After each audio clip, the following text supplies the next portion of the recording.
I was stressed about this part when I watched it in the anime, and I was stressed again reading this in the manga.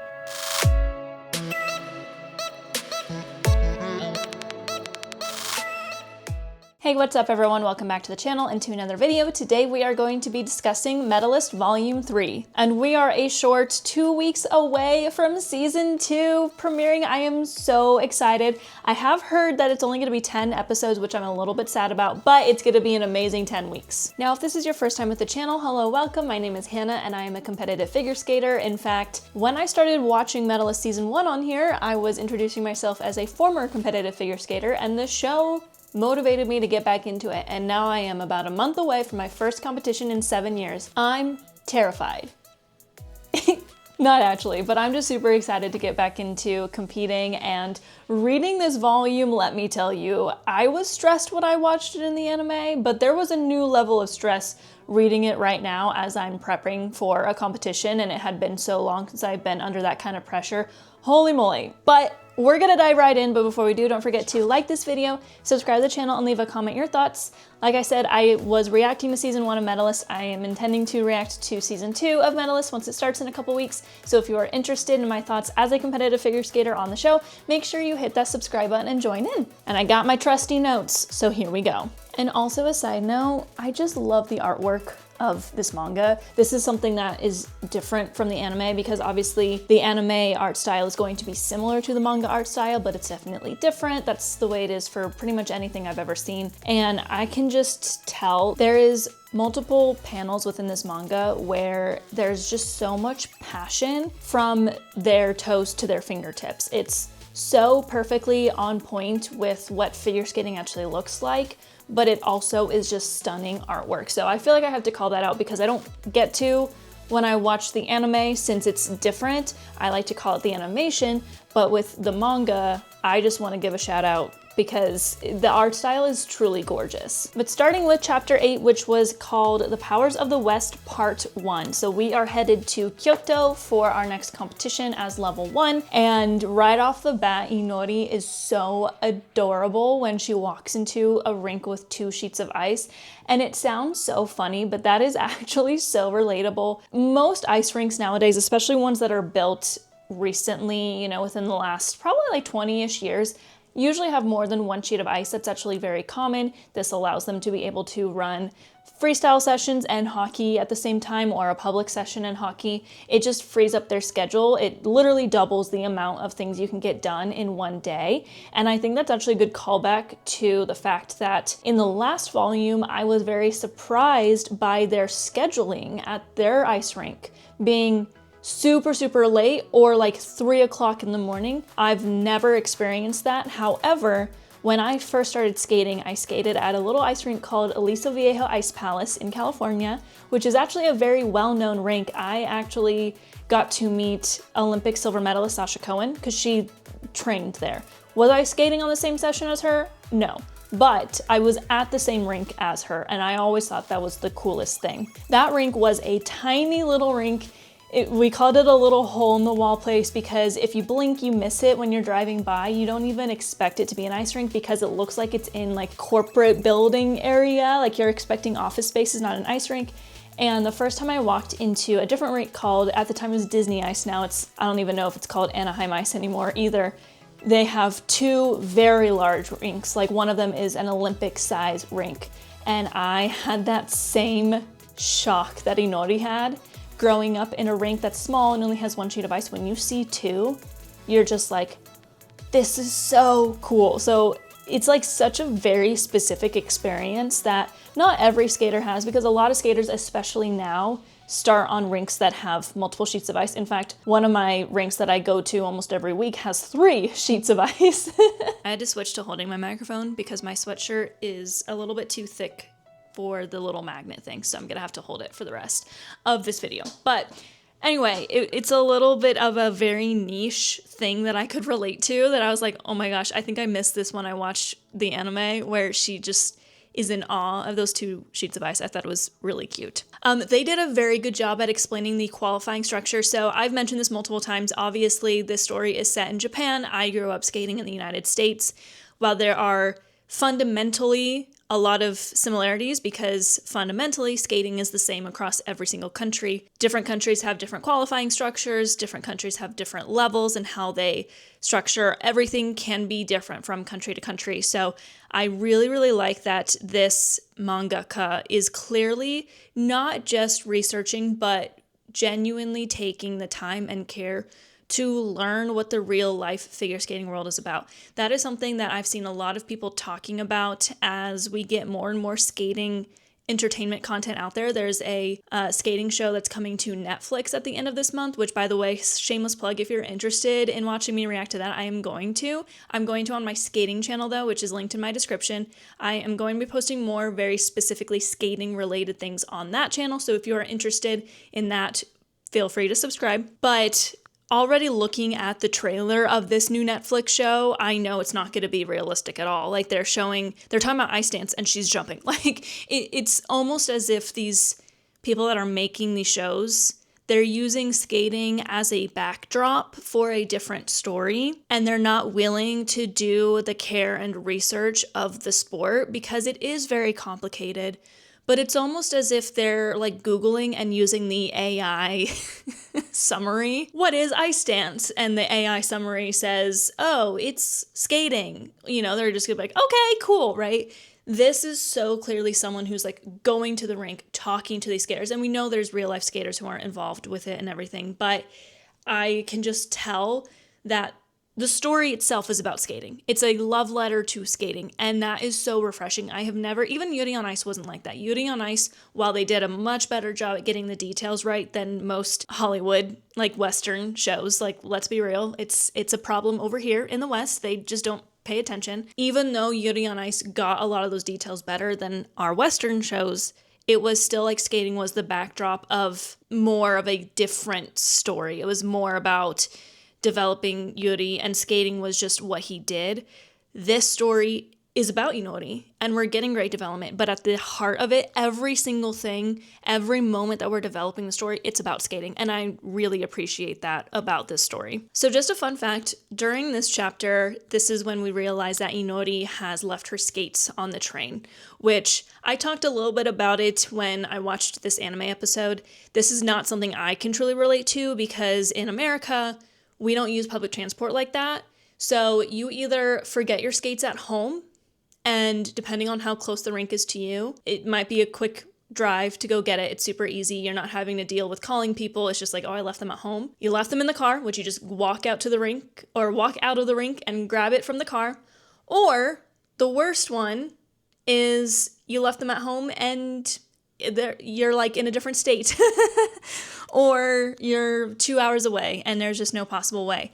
So I've never experienced leaving my skates on public transport because very few areas in America use public transport. It's only like Los Angeles, New York City, Chicago. There is public transport where I live, but I literally have to drive 20 minutes just to get to like the light rail, and it's not safe. Or I have to drive 10 minutes to get to a bus stop. At that point, I might as well just drive to where I'm going. That's kind of how our country is built, which is very different from Japan, and I always find that interesting. So, long story short, can't really relate to leaving my skates anywhere. I've never done that before, and I'm never going to, I hope. But I've never been in a situation where I'm traveling on that crowded of a train. And I could see if I was put in that situation doing that because I experienced a train like that when I was in Japan. My friends and I were in Kyoto, and it was like a Wednesday. We were going to, it might have been Fushiminari. I think it was that. We decided to leave early because we knew it would be really crowded. We were there during busy season too. So we left our Airbnb at 6:37, something like that. And no, it was earlier than that. It was like 6. We were like, we're gonna beat the rush hour traffic. And then the train that showed up was one of the smaller ones. It only had like 4 cars. So let's just say that train filled up very quickly. And that was a very new experience for us who live in an area where we don't use public transport at all. I have never felt so stuffed into a space and so awkward. My friend and I were literally squished against the window, and I swear when we got on that train, it was already crowded. There were 5 stops before everyone got off at Kyoto Station. And I think when we were 1 stop into it, we were like, there's no way more people are getting on this train. At every single stop, there were at least 20, 30 people waiting, and every single person got on that train. I don't know. It's some kind of magic. And that's just their day to day. Like, it was a culture shock for us, and it was crazy. We look back and laugh now, but it was a very stressful situation. So this is a very random tangent to say that if I were in that situation and I had my skates with me, I would definitely probably accidentally leave them behind. That being said, so Inori's mom's character development is 10 out of 10. Like, we are already seeing such a change from her and how much she wants to support Inori. I think in the first volume, if this had happened where she forgot her skates, she would have just been like, okay, then we're withdrawing and we're leaving. But instead, like, her brain immediately went to, how can I get these skates to her in time? And just this whole entire situation, I don't want to talk about it for too long because I did talk about this when the anime episode came out, but competing is already such a stressful environment. You are already very nervous. You are already worried. You're overthinking things. Like, that is just a very normal thing. Not only is Inori in her just second competition, so she's new to these nerves, but now she's having to stress about maybe not even having her skates in time. And that is terrifying. I don't think I would be able to handle that. Like, knock on wood, if that happens to me next month, I would cry. And I'm an adult. And it's not that serious. My goals are not as lofty as Inori. I literally am skating for the love of it, and I'm focused on that, which is great. It's very healthy for me. But man, oh man, I would freak out if something like that happened to me. Luckily, again, when I'm in California, we're staying at a hotel. It's like 10 minutes away. We're going to have a car. So if I were to realize I left my skates at the hotel, unless it's like 10 minutes for my warm-up, I will be okay. But that's not going to happen because we're not speaking that into existence. We're speaking into an existence now. My first competition back, going very well for me. Okay, so moving into chapter 9, which was part 2 of this. So they mentioned really quickly about the skater skating first off of the warm-up, and I just like to note, I hate skating first. You get automatically a 1 minute less warm-up because you have to spend that last minute catching your breath.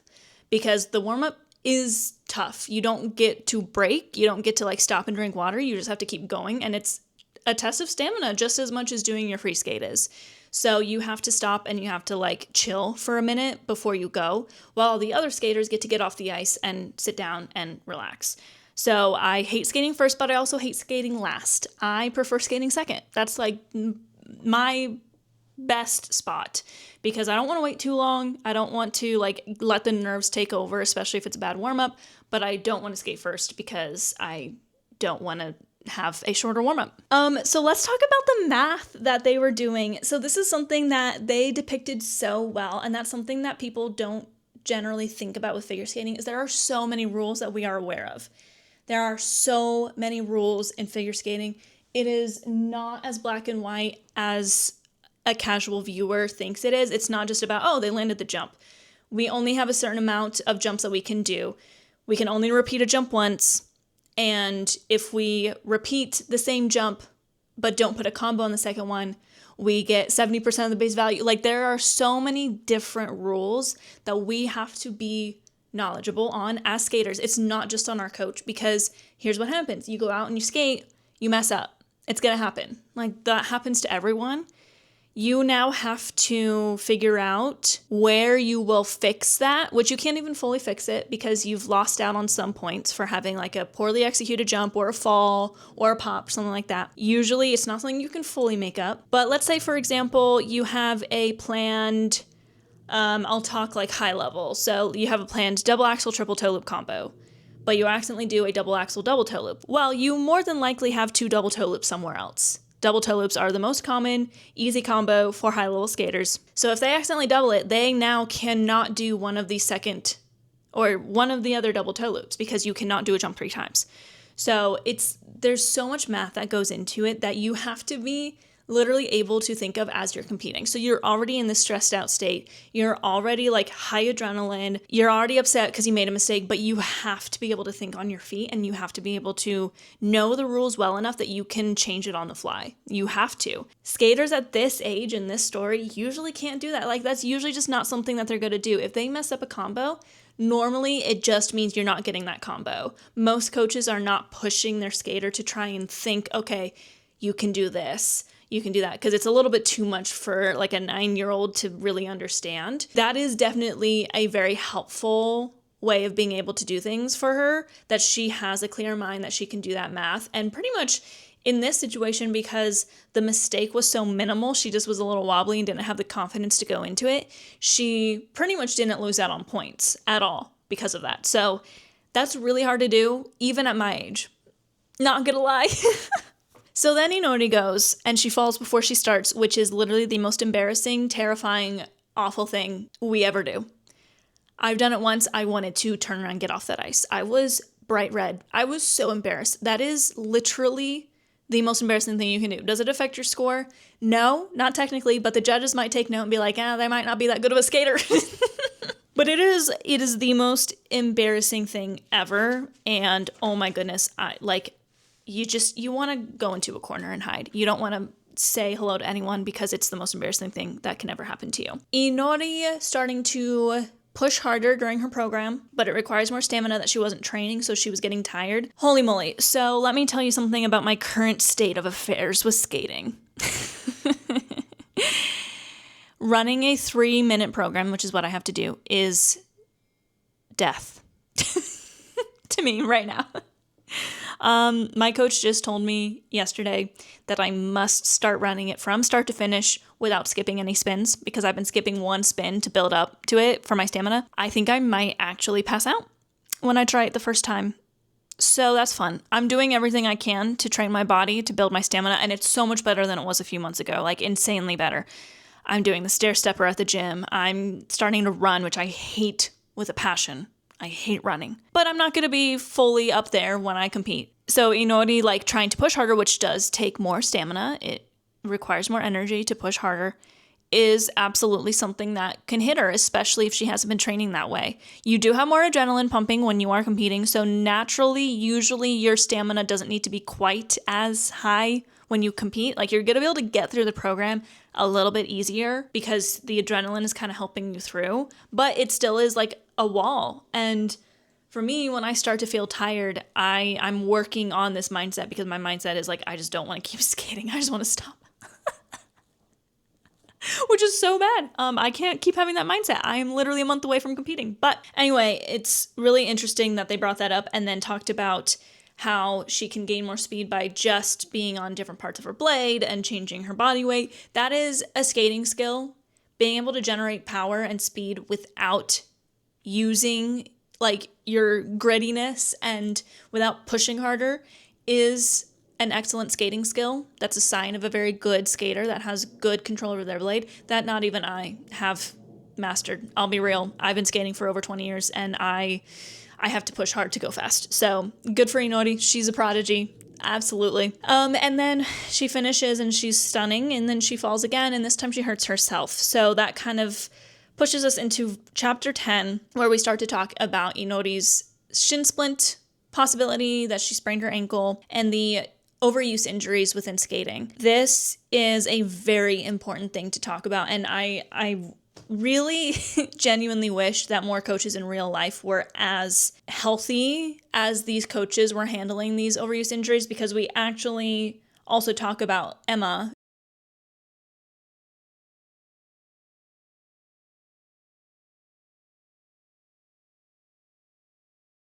in this chapter with her growing pains.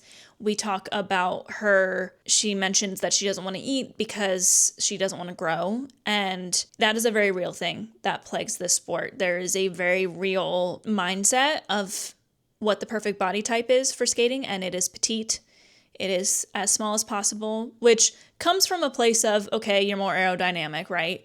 But it got to the point, and we're slowly healing from this mindset, but it got to the point where it was causing a lot of EDs. And it is something that they handle very well in the show, and I can't help but read this manga and wish that there were more coaches in real life like this, because at the end of the day, it's getting better.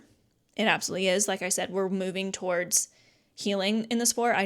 Nationals just finished from when I'm recording this, and watching our 3 U.S. women who are like the big three, Alyssa Liu, Amber Glenn, and Isabel Levito, and seeing the healthy relationship that they have with each other, the healthy relationship that they have with their coaches. Just what Alyssa Liu is doing is she is rebuking that kind of mindset that she had as a young skater, where it was, if you're injured, you keep skating. If you feel like you're getting too overweight, you stop eating, but you keep skating. And that's such an unhealthy, like it is so problematic. And they handle it very well. The coaches in this are very sensitive to that. Tsukasa, when Inori finds out that, she might be getting shin splints, he immediately tells her, you need to take some time off. Like, rest is just as important as training because your body needs it. I'm someone who I'm pushing 30.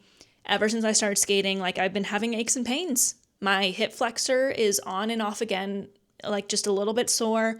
My knee sometimes a little bit sore. I sprained ligaments in it when I was younger, so it's still like is just not as strong as it once was. I have to be so much more mindful of my body, especially now that I'm almost 30, because I can genuinely hurt myself. And then this comeback that I'm loving going to the rink, I'm loving skating, I'm loving my program, I'm loving training it, even though it feels like death. I love this chase. I love this hard work that I'm putting into it, but all I have to do is overtrain once and it's over. And the way that these coaches are handling it is beautiful. And I do believe that more coaches are getting there and we're working towards that.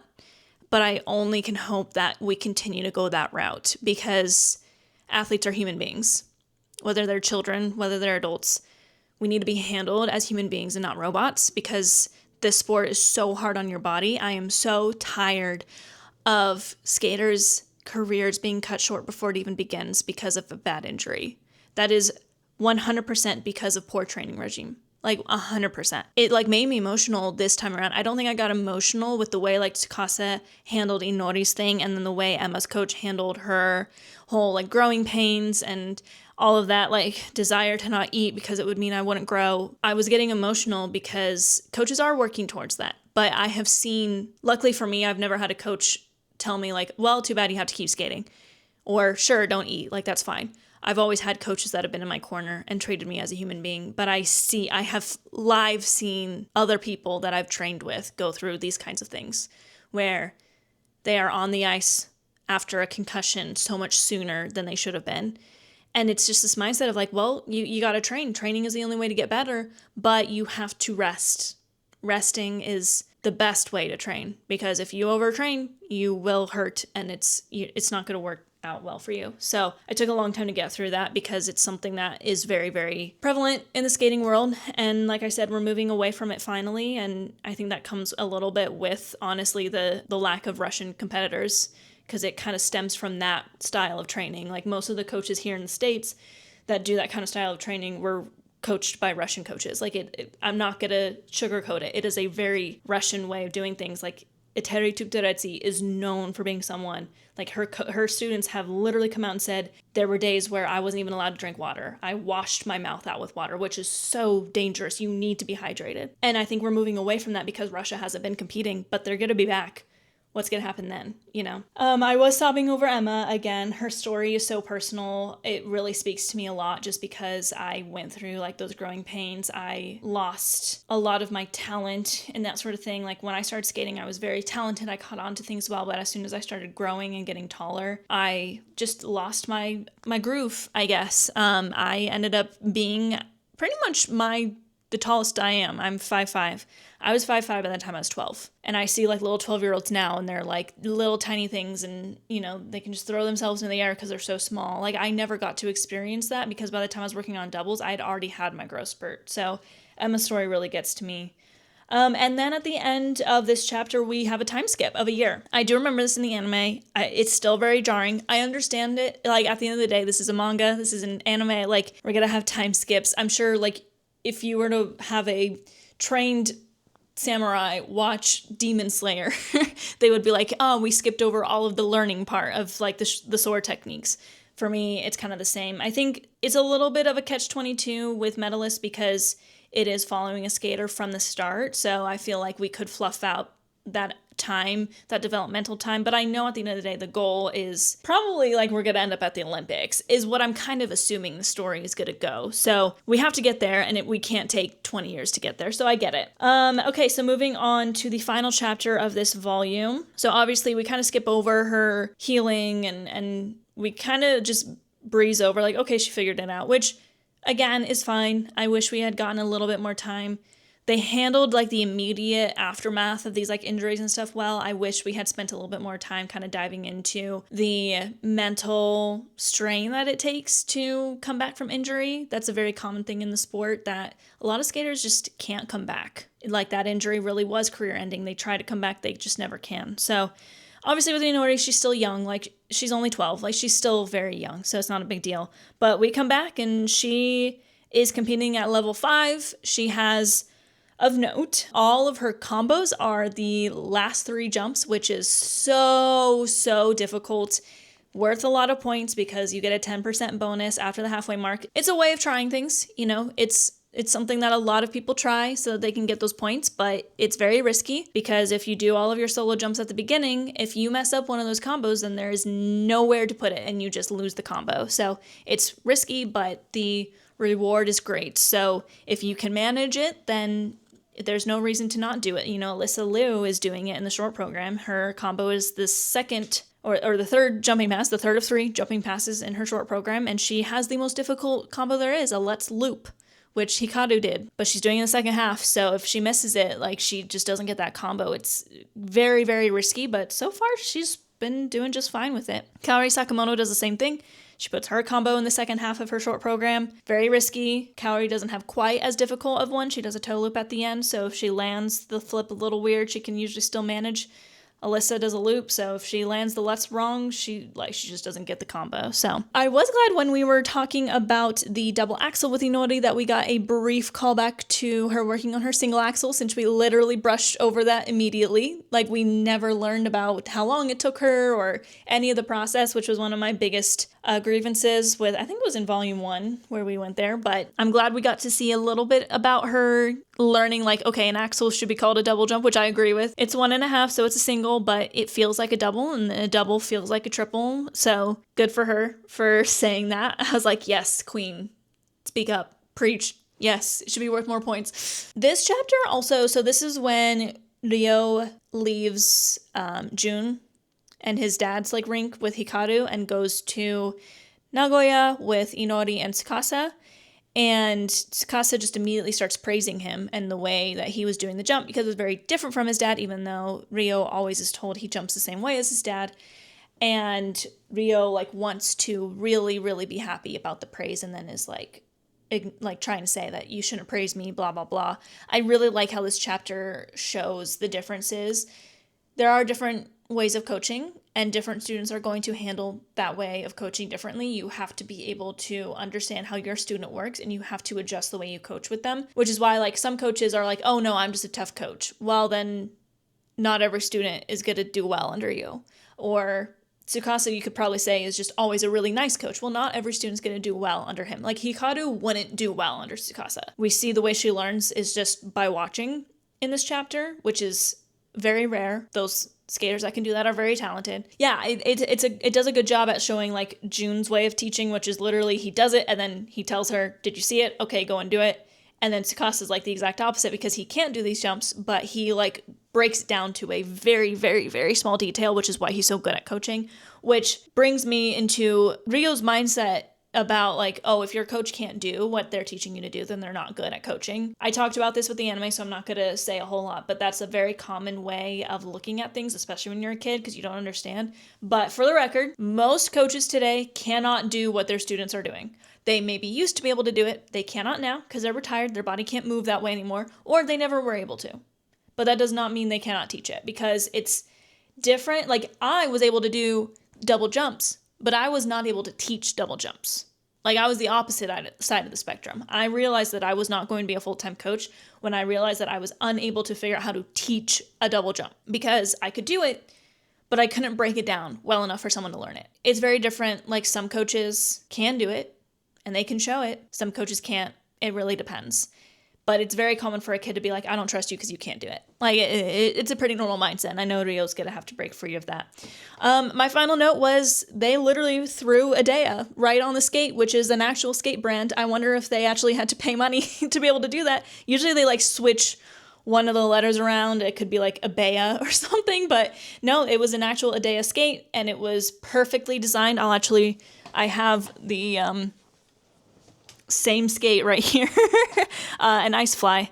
It was a black one for, usually guys use black skates and girls use white skates. We're gradually trying to stop gendering the color of a skate. It's very strange. It's mostly because I think guys tend to wear pants, so the black skate looks better with the dark colored pants. The white skate looks better with the tan tights of the dresses that the skaters wear. This sport is very behind in that way of thinking, so it'll still be a while. But anyway, I was surprised that they must have paid some money to be able to use Adea. It's probably the most popular skate brand today. It was all the rage when I was competing before. Pretty much if you wanted to be popular, you had to have Adea skates, and I do still have them. These are old skates. These are actually, I was using those for ice dance. They have dance blades on them, but I have Adea pianos now, which are way too high level for me. I'll be real. When I bought those, I was just being silly. I just wanted to be cool and have pianos. But it actually ended up paying off because the jumps that I'm doing now are so minimal compared to what those skates are built for. They'll last me probably quite a while longer before I have to get new skates, which is really awesome because those skates are very expensive. Like, the boots alone are $1,200 now, I think. They were about $800, I think, when I got them, but that was like 2017, 2018. So inflation, am I right? Anyway, that was all I had for volume 3. So good, so amazing. This story just continues to really hit the mark for me as a figure skater. I want more skaters to watch it. I want Amber Glenn. My favorite figure skating weebs, Amber Glenn and Alyssa Liu. Amber vocally states liking anime. Alyssa had Pochita as a tissue holder at nationals. Like, these girls are peas in a pod. I want them to watch Medalist and read it. So anyway, that is Medalist. I am going to talk about nationals, but I'm going to do it on my second channel. I already did a video just kind of predicting who was going to make Team USA for the women's event. It is already up on there on that channel. I'm going to very soon make a video just recapping who's on the Olympic team for the US, recapping nationals. It was absolutely amazing. It was the most fun I've had watching a women's event at nationals probably ever. They really brought it. Like, it was an amazing event. I was so excited to watch all of them skate so well. So I'll be making videos on that, but those will be going on my secondary channel now, Hannah Malay Skates. So make sure you check it out. I will also be posting vlogs from competing. If I vlog, we'll see. I don't know. I'm going to test it out. I just don't know if I'm going to be able to vlog because I'm going to be like focused and that sort of thing. So yay. Next week will be volume 4. And then the week after that will be episode 1 of season 2. Woo woo. That is going to be it for today's video. Thank you so much for watching. If you liked it, don't forget to like the video, subscribe to the channel, and leave a comment your thoughts. And I'll see you all in the next one. Mata ne.